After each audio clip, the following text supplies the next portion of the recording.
Artillery Witchcraft. You can check the news analysis page for that story.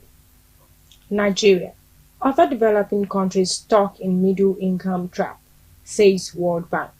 That's on page 15. Federal government inaugurates steering committee for digital free zones to boost global tech. That's on page 30, and the last headline for the Guardian newspaper says, opaque NNPCL and subsidized crude oil for refineries. You can check the editorial page 12 for that story, and that's it for the Guardian newspaper. And now we've come to the end of newspaper review on Biscon Television. Thank you for watching.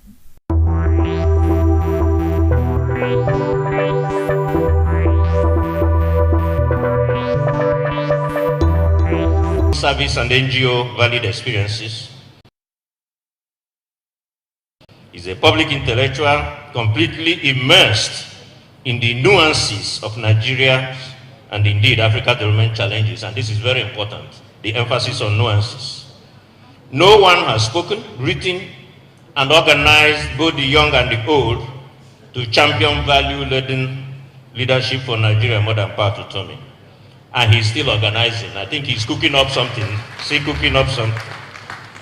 The beauty of his knowledge is that he's courageous enough to differ from mainstream orthodox views in the mold of a few Africans that I have categorized as African intellectual freedom fighters, those who are confident, knowledgeable, self-belief, willing to use that knowledge to liberate the continent.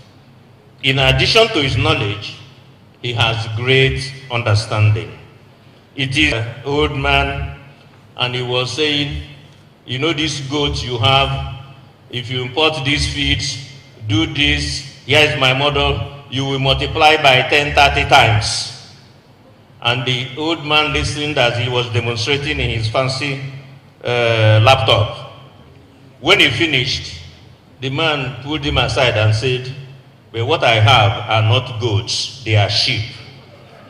So the man had knowledge, he had no understanding. His knowledge did not have context, he couldn't make a distinction between goat and sheep. And so that model, of course, collapsed.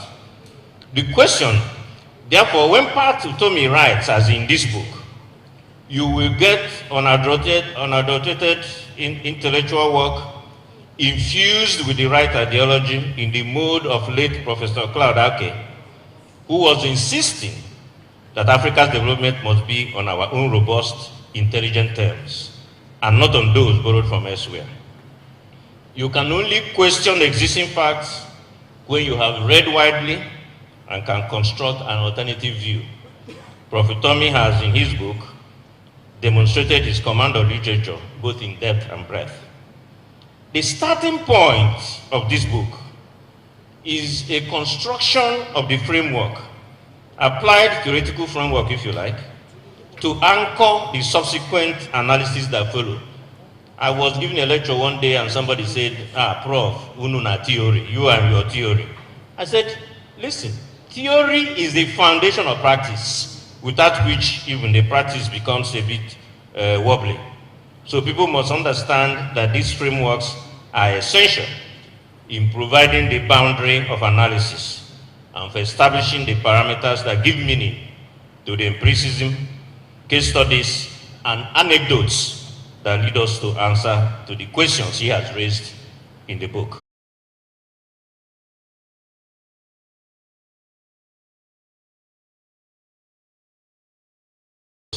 Especially with regard to developing countries and Nigeria in particular. This work departs from others because Nigerians' experience can be broken into different distinct epochs with distinct character, values, political and bureaucratic culture. And some of the players in this book are seated in this room, and they were quoted extensively. This is the strategic entry of this book. Engage the world, but engage the world with our own story, informed by our own experiences and complexities. The story, as told by Pat Utomi, is a collection of stories of key players as top political authorities, and significant bureaucrats at various times in Nigerian political history. No one that I know has more access to heads of states, former heads of states, permanent secretaries, bureaucrats, more than Pat Utomi. So you can understand why this is an important book. And he spoke to quite a lot of them in trying to distill what the problems were and how policy making happened. The interviews, these stories took readers right into the cabinet room, outside the cabinet room to listening posts as key players reveal motivations and incentives for action taken or not taken. The interviews and case studies, robustly analyzed, provide a rich menu of lessons. Soludo was talking about answers to the questions. You will find answers in the book. It's a journey that is not only revealing, but painfully sad, as we as a nation seem to have had several missed opportunities and have not learned from history. This book is therefore a history text, a text on the politics of policy making, and a book on the character of micro nuances that affect state performance. As I was reading the book, I was also reading a new book on China, the China Playbook, Beyond Socialism and Capitalism by K. Eugene, London School of Economics, Professor of Economics. I introduce it here because this important book on China helped to illustrate the point I was making about Pat Utomi's book. But more importantly, the importance of telling our own story with all the nuances. In unraveling the China puzzle, Professor Jin challenges the perspectives held about China that explains its success and predicts its downfall on narrow, uninformed views. She said, this book proposes an alternative view, more nuanced, more complex, hopefully more helpful, and explain the political and cultural superstructure on which they depend, and take us away from decisions that are motivated by emotion, ideology, or politics. So you can understand why Pat Utomi's book is very important. If you listen to what this lady was saying, you will, in Pat Utomi's book, you will confront our reality, appreciate the different and more informed perspectives, and perhaps have a better understanding of state policy making and state performance under different regimes. It's worth repeating that the book is both historical, contemporary, and futuristic. As my late distinguished teacher, Professor S. Kotoya, would say, any analysis not grounded in history is ahistorical and has tainted value at best. I wondered why our nation stopped teaching history to our students. I hear some state governors have also picked that up now. They are teaching history. History is the superstructure of any society. So what did Pat do with these various epochs? There are different institutional and elite culture in each of these. Military,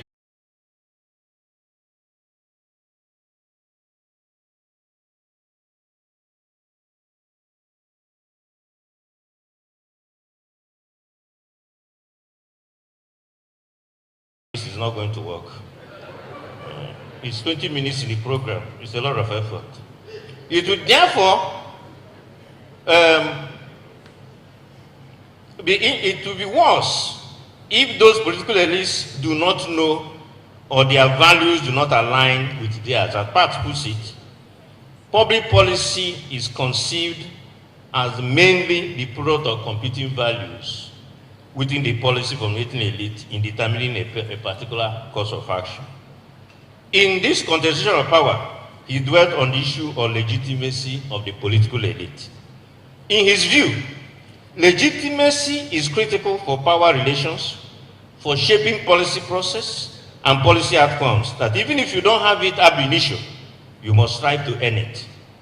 Those who are governed must believe that the ruler has what he calls a clean title to the authority. Clean title to the authority. He therefore says that legitimacy is therefore different from legality. I think given the context in which we find ourselves, where courts are beginning to make pronouncements of who governs, this very important point needs to be made. and Pat made it very eloquently. It then goes on to discuss the importance of state capacity and bureaucracy, and how even the political elite must nurture, must train, reorient the bureaucracy with certain values for performance and outcome, and to understand that the bureaucrats are not their enemies. In the colonial era, one thing was very clear. The colonialists did not come to uplift society. They came with a purpose. They had limited goals: extract, exploit, appropriate local wealth in a manner of war booty. You may not like this, but they set up institutions to achieve this goal. So it's not a question of whether it was good for us, but the lessons that are embedded in this is that when goals are set, appropriate institutions must be set accordingly. Appropriate personnel must be deployed. If Nigeria says we are eager, hungry for industrialization, how come Minister of Science and Technology, Minister of Trade and Industry are dead-rate ministries in this country? How come? The budgets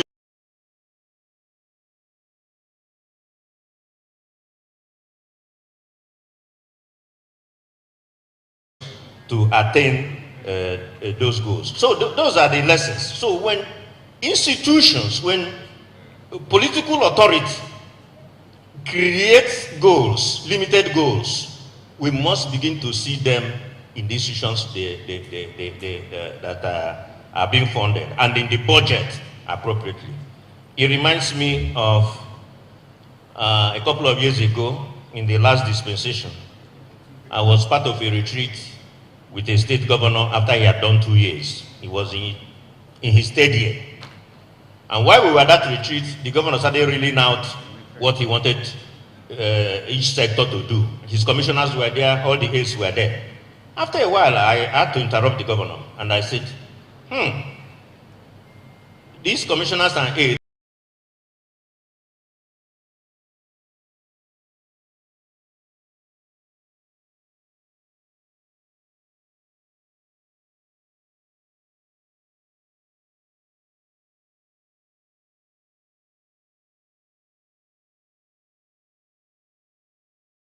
and right, because I think for the first time, they were hearing the governor espouse his programs after 2.5 years.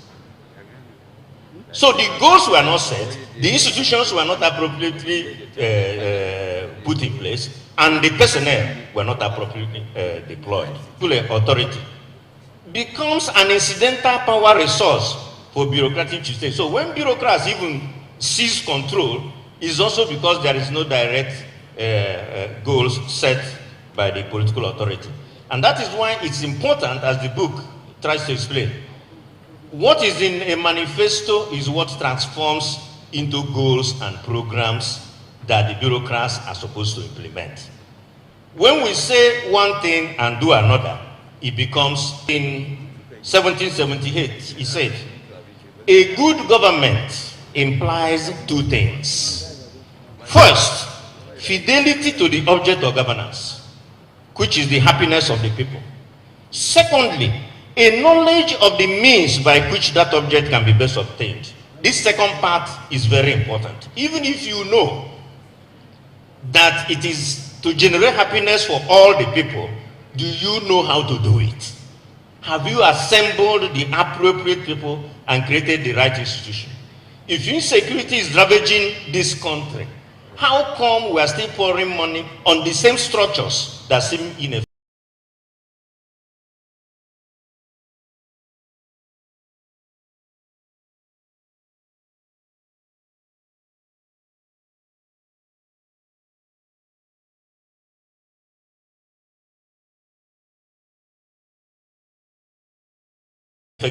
To deal with this. So when you read Pat Utomi's book, you begin to understand this. In the constitutional epoch, you know, the political elite, and Professor Lewis and others touched on this. This elite discord, you can see them clearly in the way they played out in Pat Utomi's book. Even in the First Republic, there was this disdain for the uneducated electorate. And yet, because constitutionally you need them, you have to curry them by any means possible. But then what people did was they resorted to extra legal means to even win election, and they began to organize people in solidarity groups, in tribal groups. And so even from the First Republic, we have already started creating this problem, and that problem has persisted till now. The last one was on the military. And it's very interesting that Chief Philip Ashodu is here, very much implicated in the book as well, and a key player in the military. The planning, first National Development Plan, second National Development Plan, the core bureaucrats, as part illustrates in the book, were instrumental. They had knowledge, they had expertise. Gowon gave them room too. Gowon gave them room to exercise this authority, and they were able to. Second regime came after Gowon. There was a certain level of disdain for this bureaucratic oligarch, as they were beginning to be called. And so things were no longer at ease. And so even a program as well thought out as Operation Feed the Nation did not succeed because he had good goals, but they didn't seek advice from these knowledgeable bureaucrats who could have guided it a little better, and so it did not achieve the goals. Because this part of the book is very rich, very important, and I think we need to do that. I'll end by saying that when we talk about statecraft and state capacity, you know, if you take something as simple as industrial policy that I think we need in this country, there's no way you can drive an important industrial policy without the bureaucrats, without a statecraft. And so, Obama, a State of the Union address. In that State of the Union address, I began to realize that America may not have an open industrial policy, but they have industrial policy by other means. And this industrial policy is driven by statecraft capacity. Look at what Obama said. He said, I will go anywhere in the world to open new markets for American products. And by the way, this is Obama, it was public research dollars over the course of 30 years that helped develop the technologies to extract the ground. This idea that government has no business in business is nonsensical. Let's be very clear. If they didn't have strong state, strong bureaucrats, this program for 30 years that produced this significant technology would not have happened. And he went on to say, in 3 years, our partnership with the private sector has already positioned America to be the world's leading manufacturer of high-tech batteries. Because of federal investments, renewable energy has nearly doubled, and thousands of Americans have jobs because of it. So, interestingly, when somebody comes here and tells you you don't need industrial policy, please remind them of Obama's State of the Union address. Need I say more? I'm concluding part. If we want to develop, we have leaders with values, ambition and goals, willing to enlarge the tribe and build a nation. Correct our politics, construct a elite consensus. Professor Tommy has done his bit. Let those who have ears hear. This is the end of the story. Please buy the book and read. Thank you very much.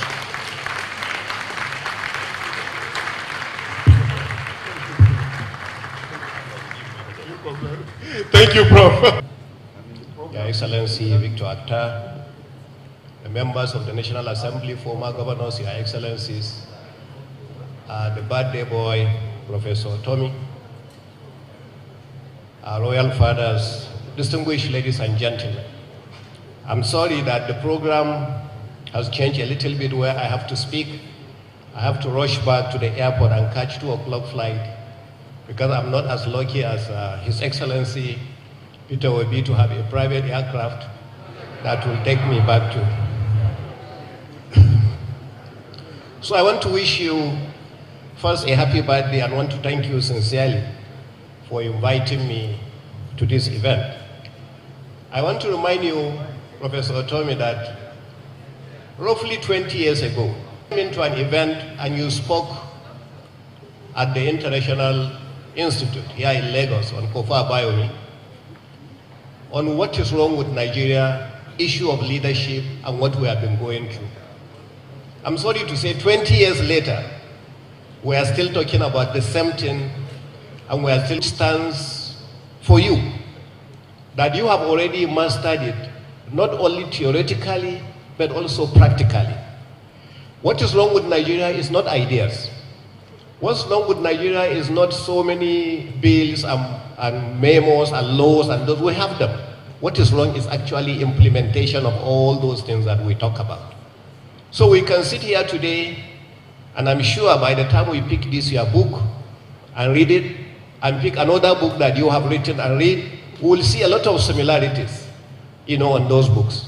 So have we really implemented any part of those? So let me approach it this way. While you went to Bloomington, I went to Terre Haute, Indiana. I went next to you, it on you. And is this democracy the kind of democracy we really will practice? Is it the kind of democracy we really want? I know you will be surprised that a governor will be speaking this way.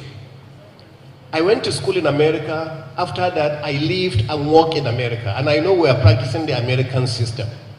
But America is not Nigeria. The people are different. The environment is different. Our attitude is different. The culture is different.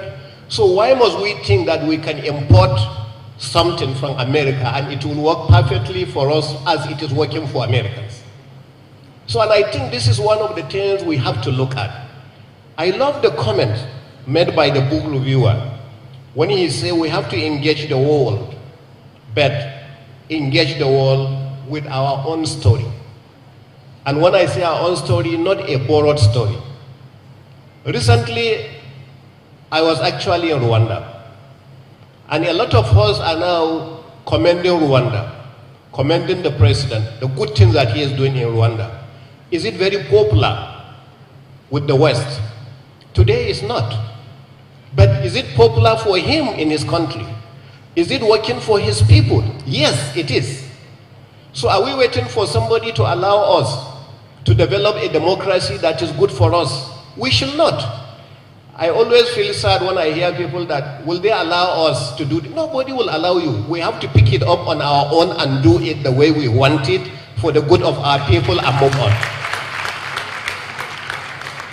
I think these are the issues that we have to do. Nigeria is so blessed. In the past, we talk about agriculture and mining that made Nigeria who it was. Later on, we now discovered oil. And most of this oil was onshore.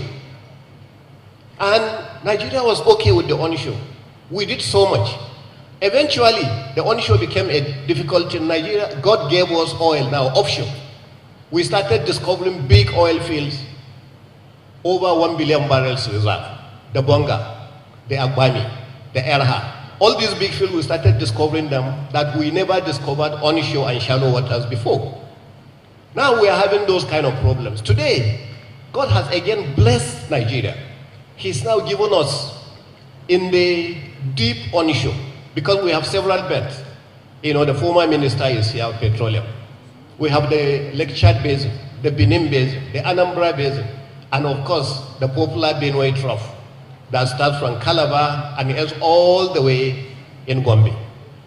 And today, in that Anambra Basin alone, we have 2 discoveries, each one of them over 1 billion barrels. Something that Nigeria never thought about. As if that is not enough, we are now beginning to discover more and more areas in mining. As people are saying we are no longer interested in fossil oil, God now gave us some of the clean energy. The biggest of that area when it comes to batteries is lithium. Nigeria now is discovering huge lithium potentials. that are there. So every time we fumble here, God opens another door. We humble here, God opens another door. So what is wrong? What is wrong is leadership. We need a president, for instance, that will come in and say, just like my brother has said, I am not going to steal. I will not allow anyone around me to steal.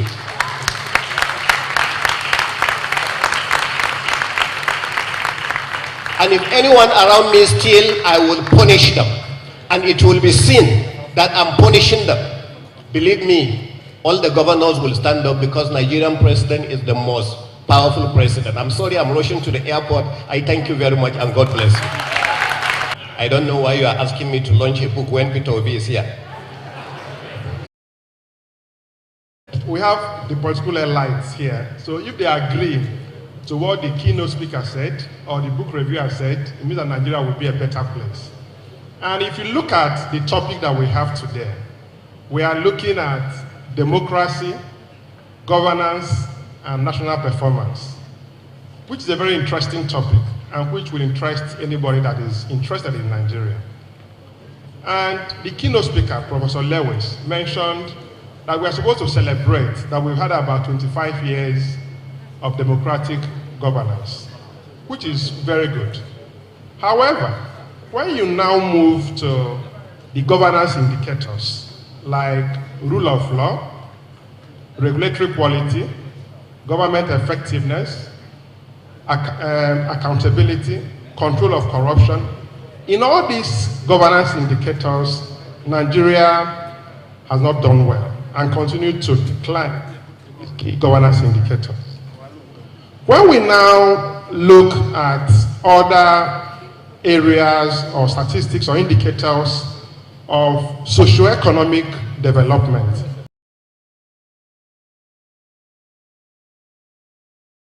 DI, when you look at poverty level, when you look at unemployment, when you look at insecurity, when you look at inflation, the litany goes on. Nigeria is not doing well at all. So my first question, which goes to His Excellency, the former governor of Sokoto State and current distinguished senator of Nigeria, also former speaker. I'm not sure there's any other better person to answer this question than you, given that you've traversed almost the 3 key areas in Nigeria: House of Reps, governorship, and now in Senate. So my question to you, which we actually alluded to, do you think that this Western-oriented democracy that we have in Nigeria is suitable for Nigeria? Or do we think that we need a Nigerian-oriented democracy, and what should it be? Thank you, Your Excellency. Expedient for me to start by congratulating our Professor Emeritus on this very auspicious event of his 68th birthday and the leadership and membership of CVL on this 21st anniversary lecture. Prof, you have done well for this country. Our prayer is that God Almighty shall continue to give you more of His grace and many more years in good health. And all of that blessings shall be extended, of course, to your wife and members of your family. This is indeed a very important question.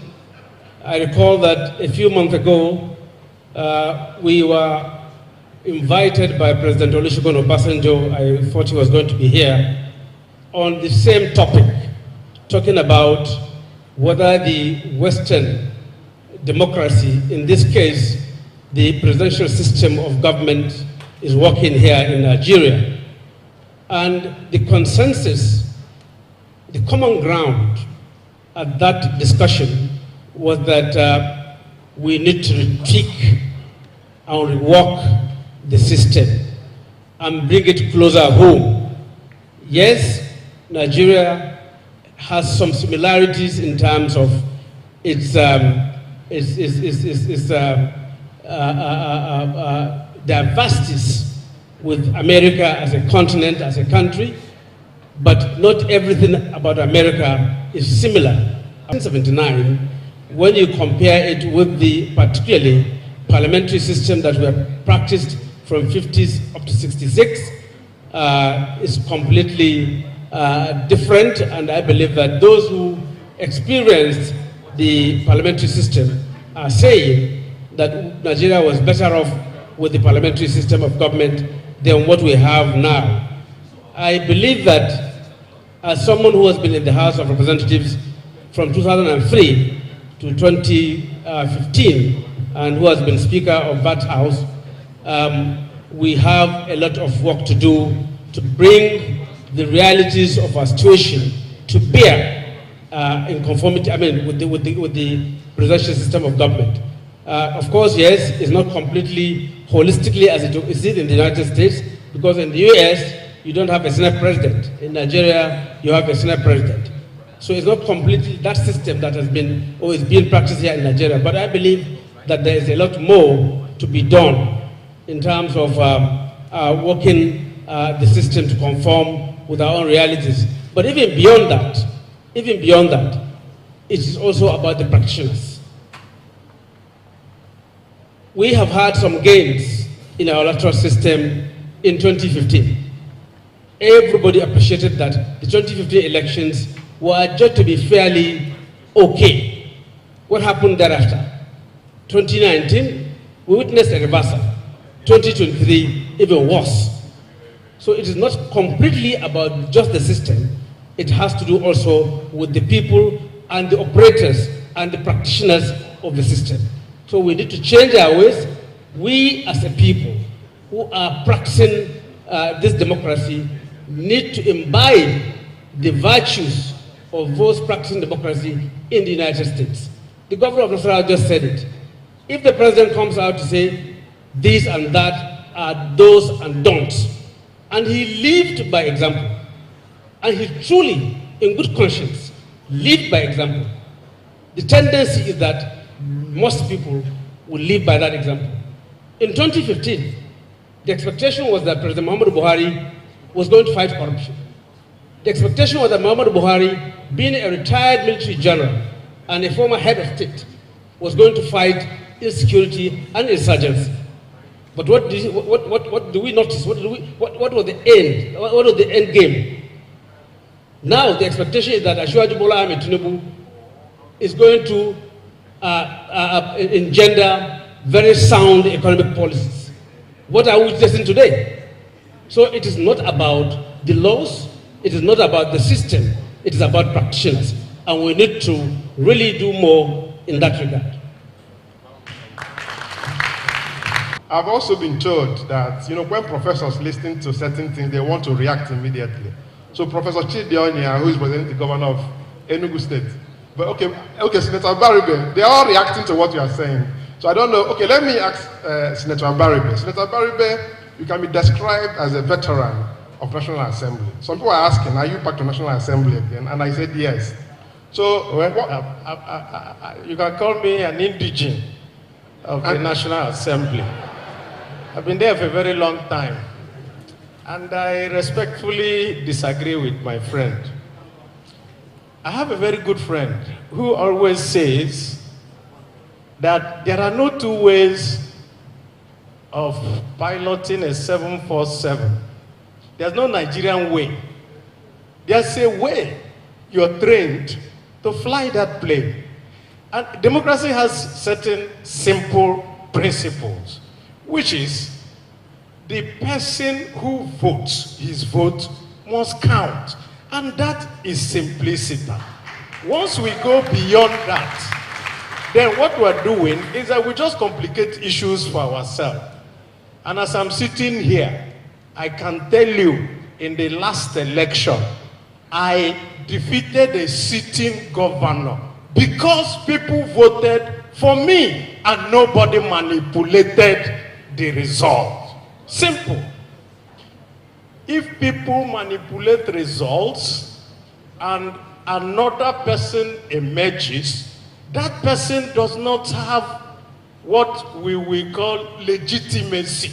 And it is a fact of life that when you are not legitimate, it is impossible for you to engender I would say, the support of the populace.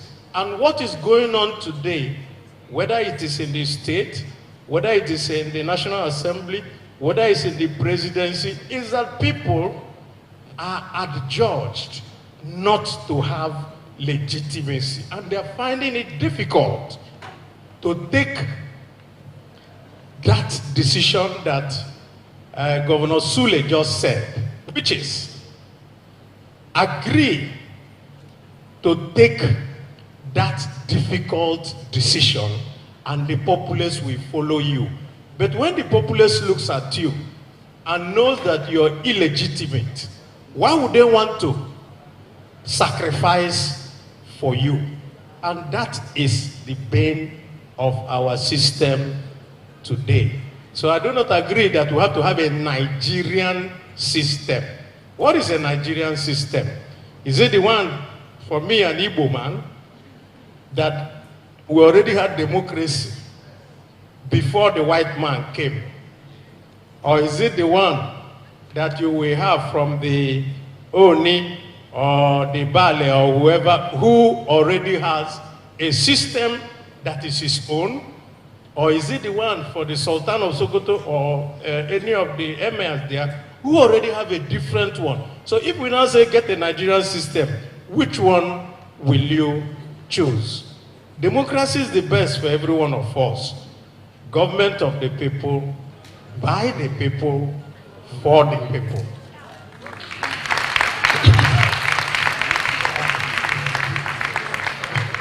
Excellent. Thank you very much. I think that a lot of reactions are coming from these opposing views. But let me take it to you, Professor Utomi. You've been around for so many years. And you've been fighting on. So let me rephrase it a little bit. Many Nigerians believe that our structure of governance is flawed. In line with what His Excellency said and what Senator Baribe said, what do you think about our structure of governance? Is it working? Do we need another structure? You remember that Governor Sule of Nasarawa mentioned that the Nigerian president is very powerful. There are too many powers in Abuja. The question then is that structure working? Does it relate to what His Excellency is saying and what Senator is saying? Thank you. Yeah, but with all that power, insecurity is increasing. So what's the point of the power? Yes. I think that we complicate very simple things. There are basic laws of nature. If you don't follow them, things don't go well. It's simple. And one of those basic laws, as far as governing is concerned, is the subject that Senator Baribe has just spoken to, legitimacy, which is a central concept in this book. I didn't start writing this last month. Some people think because of the last election, he wrote this. Those lines on legitimacy were written in 1982. Because this book just grew. Okay? Essentially, legitimacy must exist to be able to govern. Whether you are elected, you carried out a coup. Why do soldiers? And so they said, okay, they can't fight you.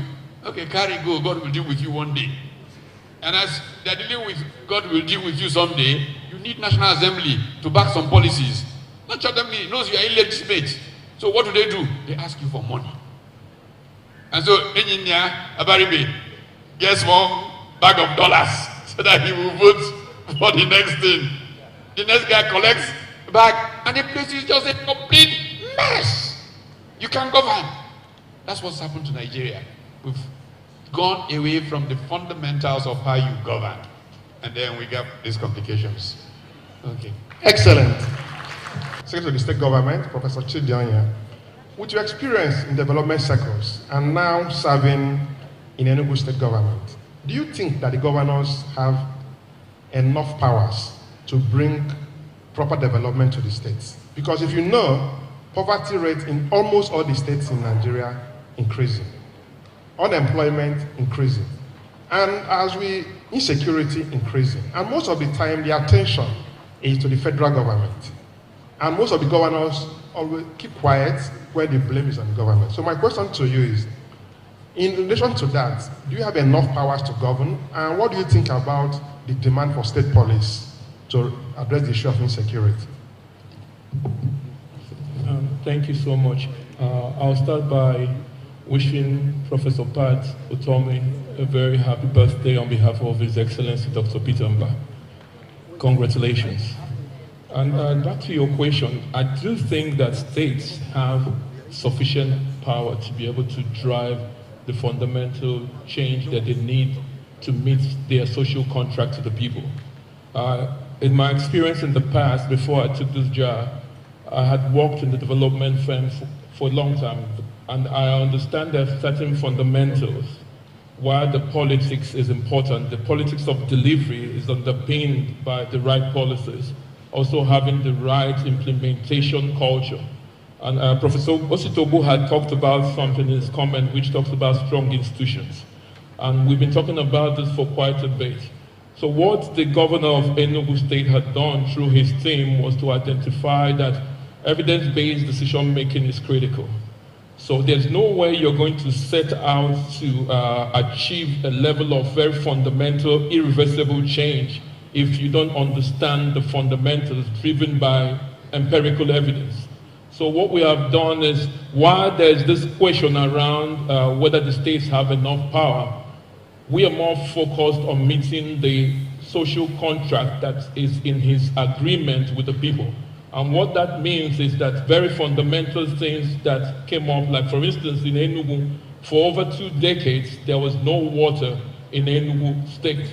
But the governor, on assumption of office, said that in 180 days, and this is the difference between when governors come into power and they give some highfalutin promises that they have no plans of meeting, and those that drive their commitments based on empirical evidence on data. So what we have set out to do was to set out a trajectory that allows us to build the milestones to track performance. So now you know that strong institutions also have to do with capacity. We're very aware that the current system in the public service may not have the right capacity, so we're able to start at the very beginning to get the right support from outside to strengthen what was within, and also to track the growth of those that are within towards that key element, which was to provide water for Enugu in 180 days. And it seemed like 2 decades of problems being solved in 180 days. But at the end of 180 days, Enugu State was able to have close to 60,000 cubic liters coming into Enugu. It's never been done before, over 2 decades. But the fundamentals was that we didn't set on that journey by just giving a promise that there was no plan to achieve. So the state governors have fundamental powers. They have enough power to be able to fulfill some of the promises if they want to. It's important if they want to. So when a governor is committed to meeting his obligations, for instance, reducing the poverty headcount, which is one of the key things, you have to ask yourself what policies can actually achieve that. So if you're going to try private investors, we said we were going to move the GDP from $4.4 billion to $30 billion over the next 4 to 8 years. This is not a promise that is easy to achieve if you don't do the fundamentals, attract the private sector to drive and catalyze growth. Like I was sharing with the former governor of Akwa Ibom State, and he said to me, how do you drive this without security? How do we drive this without energy, power, which is one of the key areas that make companies not to be competitive? Why would they come to Enugu State? So the first thing he did was tackle insecurity. Now we don't have the powers, so to speak, to have state security, but we do have the powers to collaborate with existing security agencies and have the political will to do what was not easily done before. So the governor has political will. He had the right type of collaboration with security agents. He had the right type of team to drive it. Professor Tommy has been pushing value-based leadership. So at the very beginning, the governor said, what will be the core values that can help me drive the team that I have gathered? So he set out with 4 key areas. First was meritocracy. He felt that it was important to hire the right people. And so it wasn't just meritocracy of recruitment, it was also meritocracy of ideas. So the ideation and the people was one of the key things. He felt like respect was critical. The next thing was team spirit, not just teamwork, so that we work collaboratively in areas and support one another. And this is around the key things. And finally, what are we going to define success to mean to the people of Enugu State? And also create this regional market that we were pushing for. So the last was excellence. This catalyzed the process of our process from ideation to transaction close. So governors do have the power if they choose to. Thank you.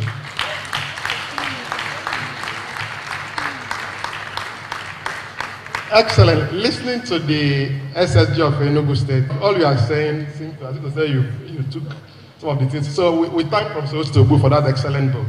So let me now take it back to His Excellency, Mr. Peter Obi.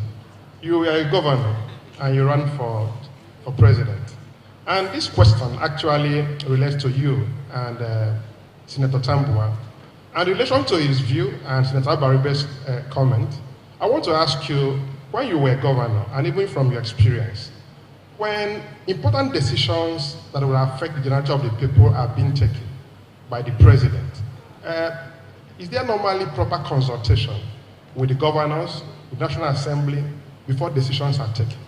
The reason why I'm asking this is because if you look at the current situation we have in Nigeria, fuel subsidy has been removed, Naira has been floated, and we are now in a very serious crisis.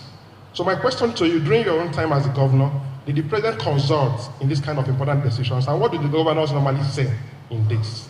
Thank you. Number one, quite frankly, it is a difference between the different presidents. You cannot compare Obasanjo's presidency, Yar'Adua's presidency, to what we have today, period. Under General Obasanjo, the governor was in charge of the security. I, for one, requested that every DPO, for rank of DPO, to commission in Anambra be removed. And it happened. I said every DPO, I didn't say assistant commissioner, from DPO of police, that I don't want to see them in Anambra State again. That I want to have a commissioner of police. And that I am taking decision, everything that happened in security in Anambra State, including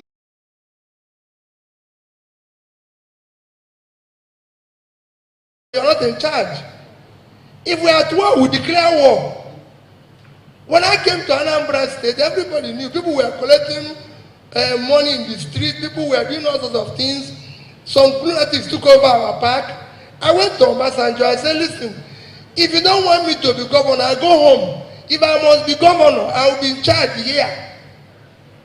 He said, Mr. Young man, just don't do things that will be very distant. And I went home. In 1 week, they have 3 DIG of police. Okino, Onofo, everybody in Anambra State. And it was shot. What I said, listen, sir, this man is problematic. We must bring everything down. So, the president has to decide whether bandits will take over the country or not. The governors have to now work with him. Governors have to be in charge of their state and hold them responsible if you want to govern. Just like what you said about corruption. The same thing. So, in my own time, I would say it, under Yar'Adua, he wouldn't be, under Yar'Adua it was even better. Yar'Adua asked me to go and remove a village. I said, listen, I have a problem with this village. He called the 2 governors. I said, we must demolish everything here. When I became governor, I'm happy that a revered traditional ruler of Onitsha is there, Obi of Onitsha. There was a place called Apaka Forest. That was where all the criminals are. And I said, see this forest, President, I want to level it.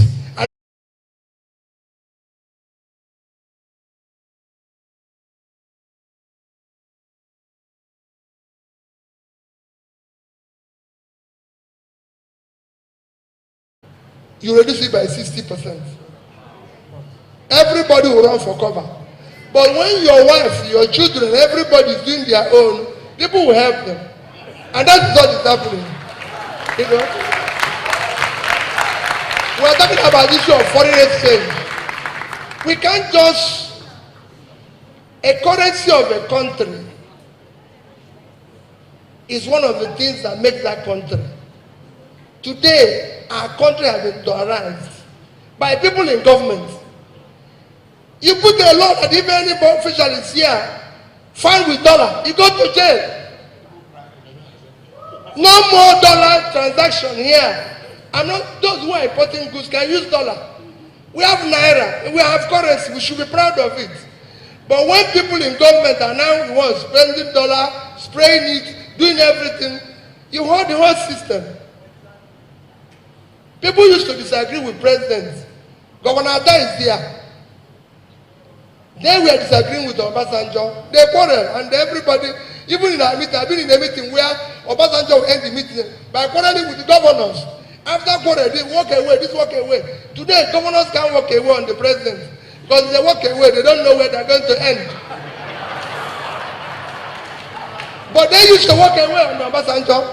Yeah, so these are the things. You must have a system that works. When they were there, Obasanjo will call meeting, they won't come. Because they believe they were a system. Today it was like the governors are now household. If the president said this thing, everybody runs for cover. It shouldn't be. They are governors of their own states. And they govern their own states. Like it's in America, we borrow the democracy from them. We should practice it like them. No governor goes to take permission, chance when Biden can say anything. You know, so these are the issues that we need to deal with. Thank you. You know, rule of law is key to sustainable economic growth and development.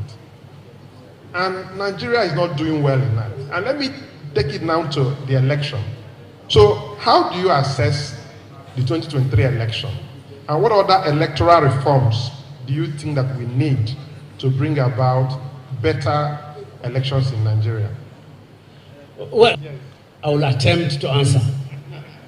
And when you ask my elder brother here, Peter Obi, the last question, and you indicated that I was going to make some comment. I think I'll go back to that first. While in office, somewhere in 2016, we were invited for breaking a fast by President Muhammadu Buhari. And unfortunately, my colleague, who was then also the chairman of Nigeria Governors Forum, Abdulaziz Yari Abubakar of Zamfara, had traveled for Lesser Hajj. But before he did that, out of frustrations, he came out to make a public statement that he had resigned from being the chief security officer of Zamfara State. So when we were done with the breaking of fast, President Buhari was seeing us off. As I shook his hands, he asked me, looking straight into my eyes, "Why is your friend that is always complaining?"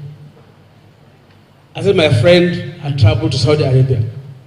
But Mr. President, he is not just crying and complaining. There is real and present danger in Zamfara, and there is the need for you to really intervene." He's not just complaining. He said, "Really?" I said, "Yes, sir. I will allow you to interpret what that means to you."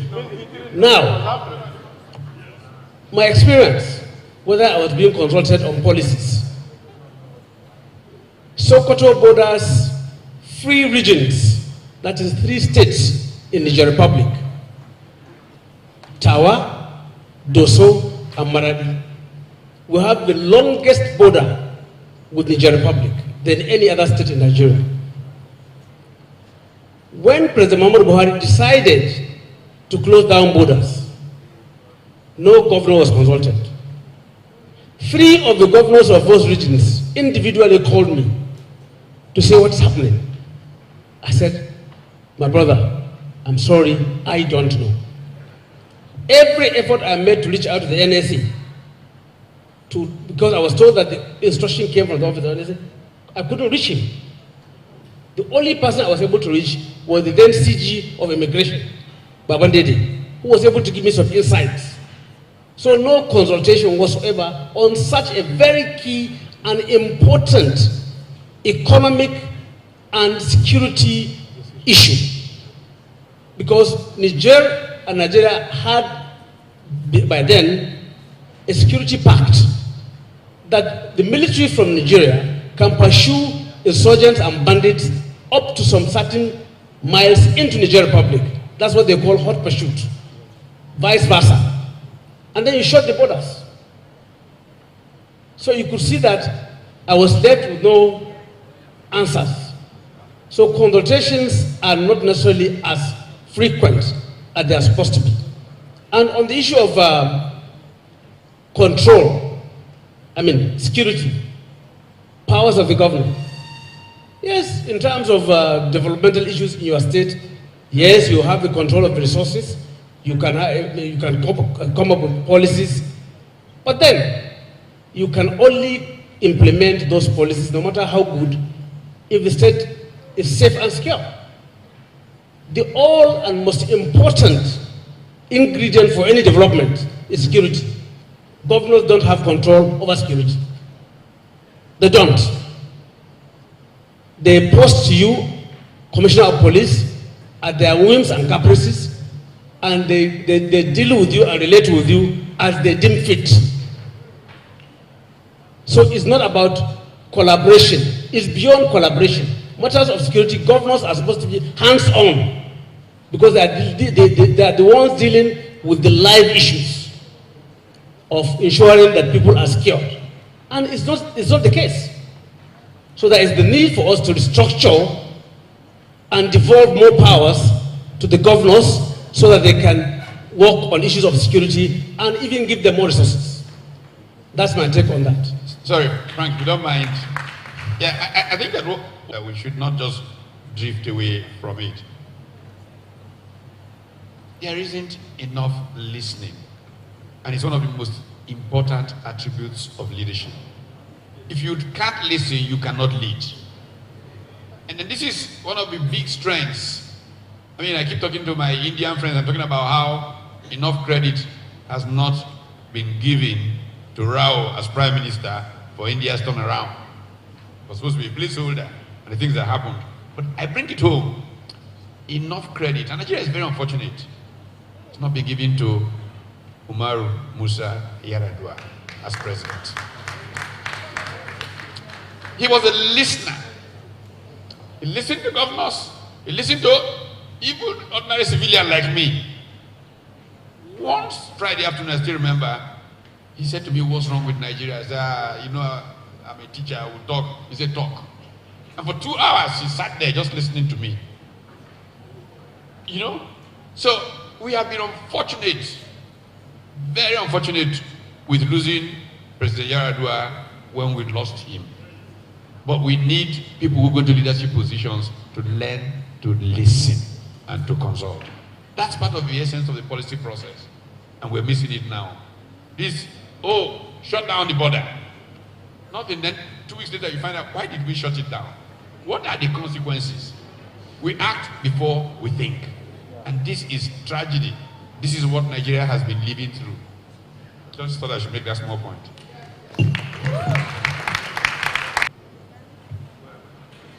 Thank you very much, Mr. Moderator, for giving me this opportunity. Executive governors and former governors, Your Excellency, the former Secretary General of the Commonwealth, Chief Emeka, our traditional leaders, His Royal Highness, the Oba of Onitsha, and the representative of the Emir, distinguished ladies and gentlemen, all protocols respected. I first should start by wishing a happy birthday to our chief host, Professor Pat Utumi, a man of shining credentials who continues to inspire Nigerians and Africans across the continent. I am deeply honored by the privilege to keynote the 2024 Center for Values in Leadership Annual Lecture and International Leadership Symposium. In fact, I feel very fortunate to share the podium with my good friend, Professor Peter Luis, one of the most distinguished Africanists in the United States, who's traveled to Lagos to be there in person. I also want to share the wisdom that was shared by Bishop Kuka and other distinguished speakers before him, as well as this wonderful panel of the wise. Let me say that all of the previous speakers have really dived deeply into Nigeria as we see it today.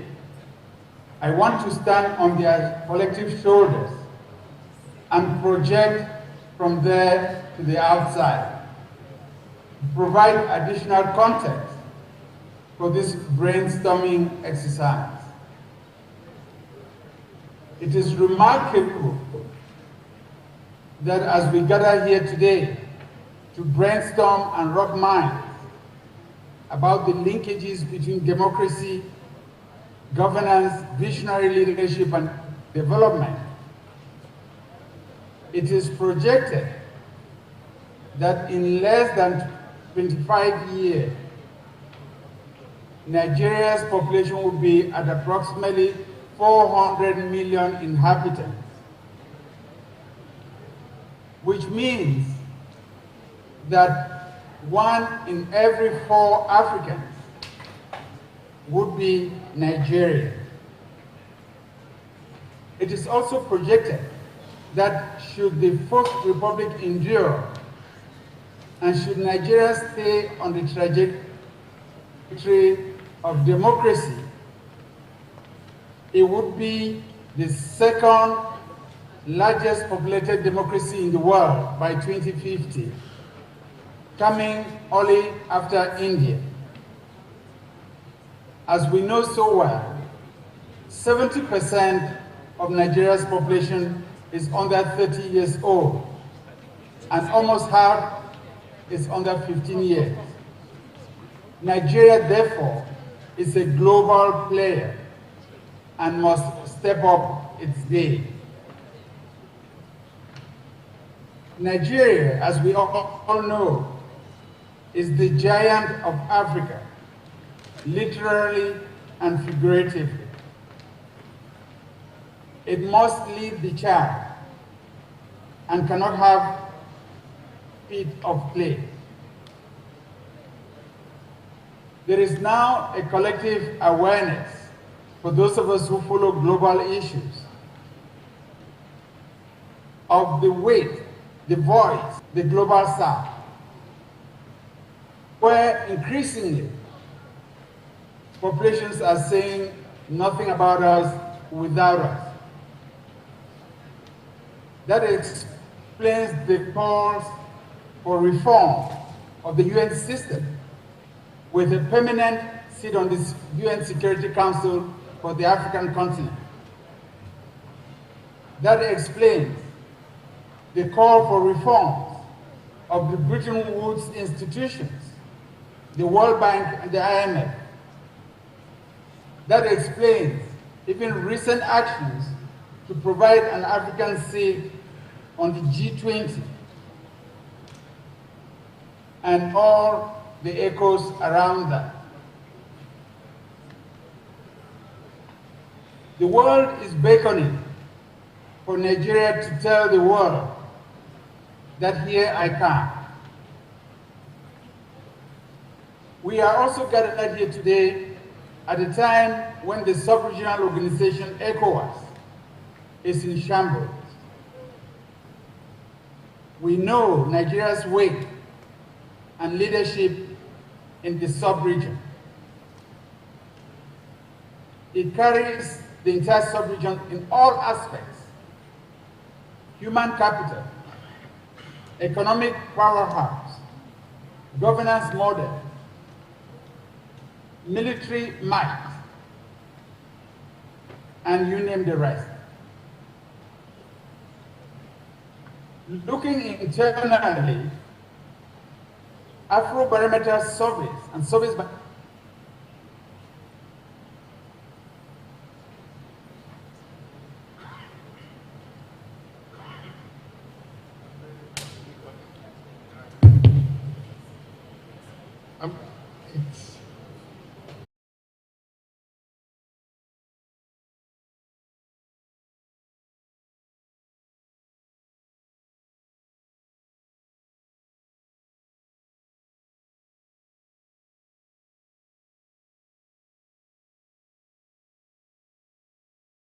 with the elections that happened in my constituency. Everything went well, except the presidential part. The same beavers, the same everything, all results came when they wanted to impute the ones for the House of Rep and Senate. It went seamlessly, and our results were declared. When it was time to impute the one for presidential, it didn't go. Why? And somebody will tell you that it was a glitch. It was not a glitch. It was just that some people decide that they will not follow the simple tenet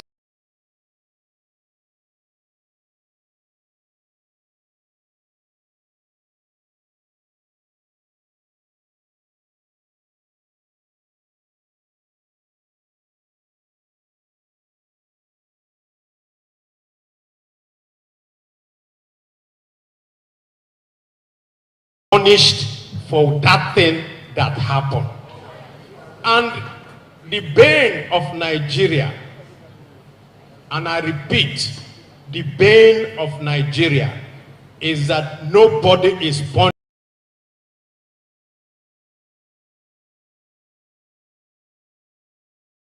punished for that thing that happened. And the bane of Nigeria, and I repeat, the bane of Nigeria is that nobody is punished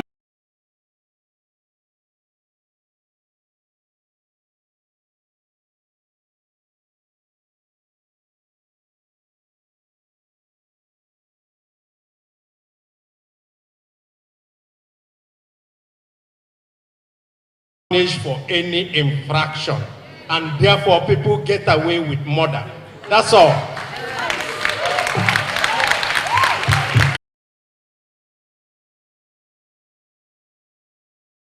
Punished for any infraction, and therefore people get away with murder. That's all.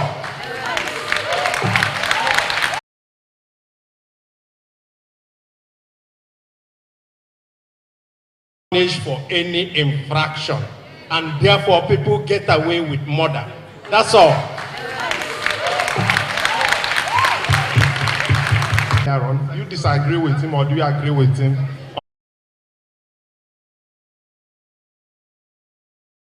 Punished for any infraction, and therefore people get away with murder. That's all. Aaron, do you disagree with him or do you agree?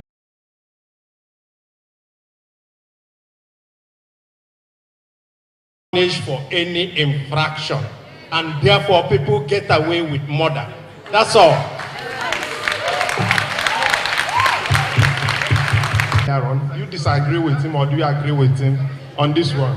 Well, I think the way he presented. Punished for any infraction, and therefore people get away with murder. That's all. Aaron, do you disagree with him or do you agree with him on this one? Well, I think the way he presented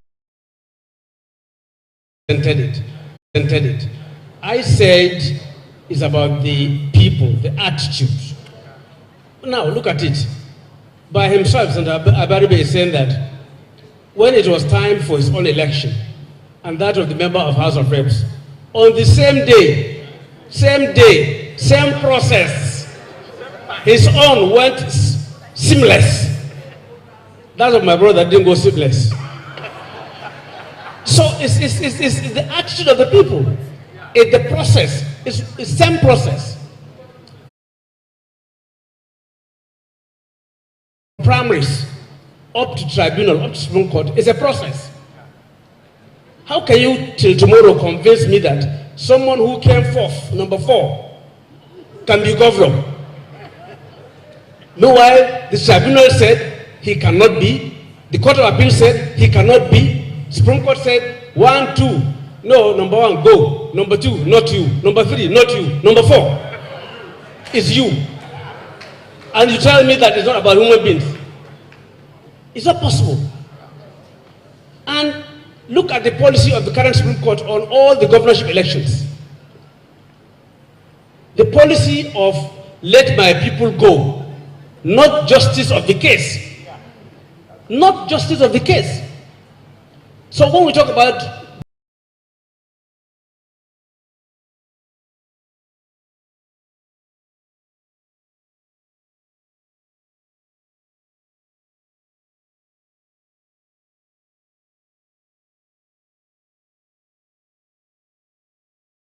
due process, rule of law, is not just about, it's a process.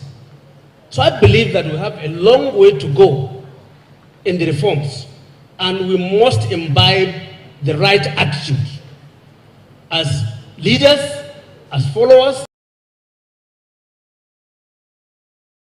as voters, as political parties, as practitioners. So it's not just about, look at the Imo elections, the last one. Look at the Bayelsa elections. Look at the Kogi elections. Okay, look at the by-elections that have just been concluded last week. In my state, people were carrying ballot boxes with the aid of police and the military. So how do you convince me that the election was free and fair? So we must get the right attitude if we want to have democracy and good governance. Thank you very much. One is the question of the powers of, and my young friend there, Peter B, had to go and take permission from a president to cut down a forest in the state. In a federation, the government coordinate, not subordinate. But in Nigeria, we make the sub-government subordinate to the center. It is wrong. We don't have a federal system. I'll elaborate in a minute. And I had to take permission. I saw the necessity to build a power plant. It was a hard task to get that permission. But listen to this. After I built a power plant, the president made a law, if you generate, you cannot distribute. So what was the point? So my effort to say that Akwa Ibom will be the first state to have 24-hour constant power was frustrated because of the nature of arrangements we have in the country. And we talk about security. We've been shouting about state police, state police, state police. We have not had it. How can you have somebody, like you said, if that man, Governor Tambuwal, if that man, that police officer that you said was aiding the cutting away of ballot, if he was from your state, he would not have aided it, because he would have made sure that the people's choices are what comes out as the result of the election. And you talk about election and INEC, how many times have we not said? They say if you are alleged, you must prove. So you bring somebody who says that his election results were faulted, you bring him to come and prove with evidence held by INEC that will convict INEC. Why will INEC release those the kind of evidence he needs? When President Trump had issues with the election, nobody asked Biden or anybody to come and prove that they were properly elected. They asked Pennsylvania and Georgia to go and do a recount. But here we have never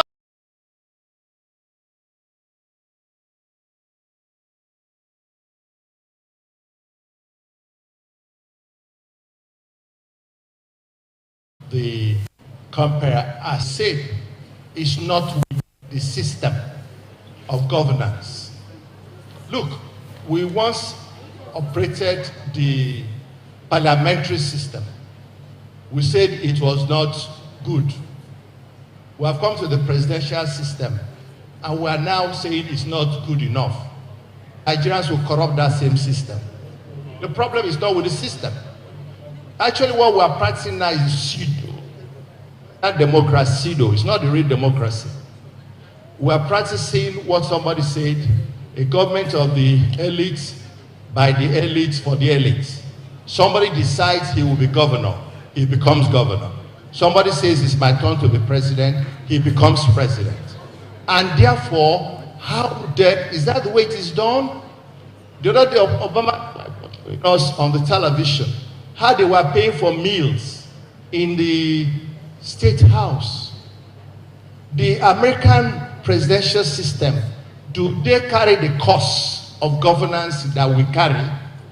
So let's not demonize Western democracy when we are the ones who are not practicing it.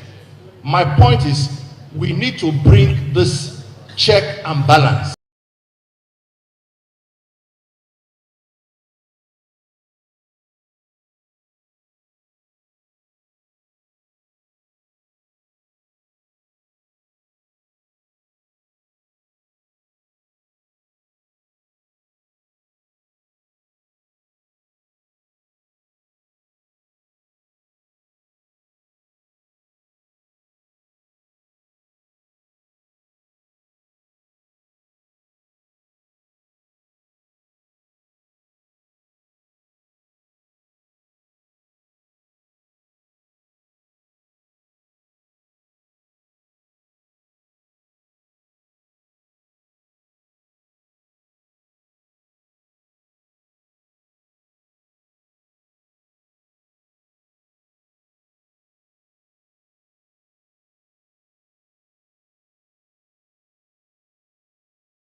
Established institutions.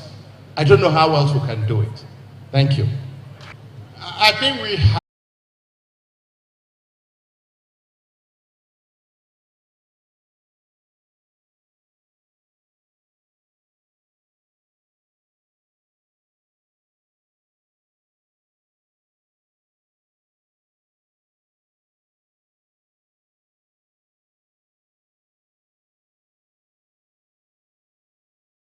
Established institutions. I don't know how else we can do it. Thank you. I think we have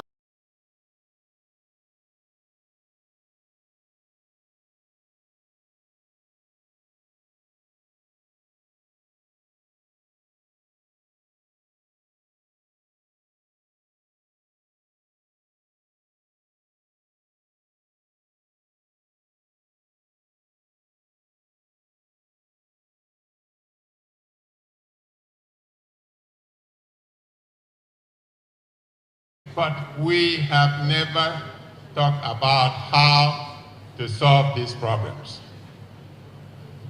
There's a fundamental problem in Nigeria's politics. And that fundamental problem is the relationship between the executors of the policies of government and the institutions of government.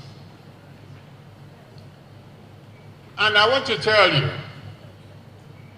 the greatest problem is the relationship between the executives, the president, the governors, the local government chairman, and so on and so forth, and the institutions.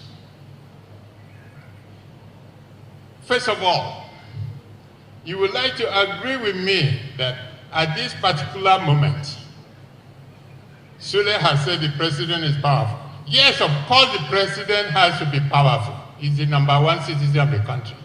But the problem is his relationship of his power to the governance of the state through different organs and different institutions in place in the country. So who will bear the cat? Who will come out and bear the cat? When we were forming the People's Democratic Party in 1998, and we look at all these problems and say who will bear the cat? And the solution among all the leaders who were putting together this government was that it is the party. It is the party that must be supreme. And we worked to make the party supreme in 1999 by using the party to choose good people who will govern the country. But then when these people came in, they changed, they catapulted, and took away the powers of the people embedded in the political parties to themselves. So much so that, wait a minute, I mean, we have come here, this is an opportunity. We won't have to say. So much so that the president usurped the powers of the party, the governors usurped the powers of the party, the local government chairman usurped the powers of the party, and it became a federal might in doing anything. In conducting elections, federal might. In choosing people, federal might. Government's might, and so on and so forth. And there was no other might till today. So what are we talking about? We must find a way now to take power back to the people through the administration of the political parties in this democracy. And I'll give you an example. We are talking about Yaradua, a very fine gentleman, may he so rest in peace. When he became the president of the country, and we had the first National Executive Committee of PDP, in which we were all members as members of the Board of Trustees. Victor Otta was there. And we suggested in that meeting to Yaradua that he should now become the leader of the party. Asked him, what did he say? He said, no, I am the president of the country, and somebody else must be the leader of the party so that somebody will be able to check what I am doing.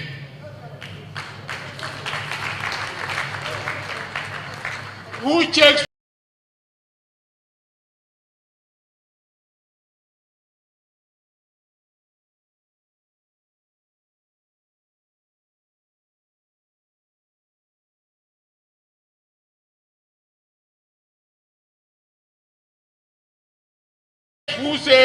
Who checks what the governor is doing? Tell me in which state in this country has conducted a local government election in which the party in power does not win 100%. Tell me. So we must be able to consult ourselves and find out exactly the best thing to do. And the best thing to do is to return the powers to the political parties and put in checks and balances in the situation. Who is the president afraid of? Who is the governor is afraid of? Nobody. So how can you rectify the situation? Thank you very much. God bless.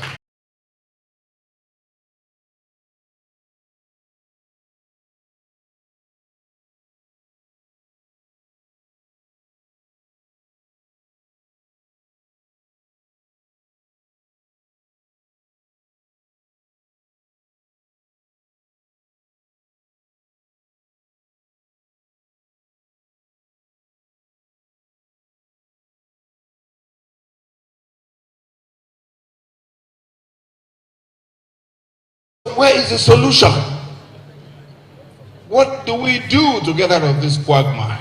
I mean, we cop, it's stock shops all over the place. So can we please leave this place today and have a solution that we can take home? Thank you. Congratulations. Those of us who are 90 and above, we are really expecting you to get to 90 and above. You will get there. It is just time. I represent a generation that is weeping. Hold it, please. I represent a generation that is weeping because of the darkness at noonday in Nigeria. We are weeping because Nigeria is enjoying darkness at noonday. I have about 3 questions to ask and I'll sit down. My generation wants to understand why in 1914 we became a symbolic project. Symbolic project. And at 2024, we are still a symbolic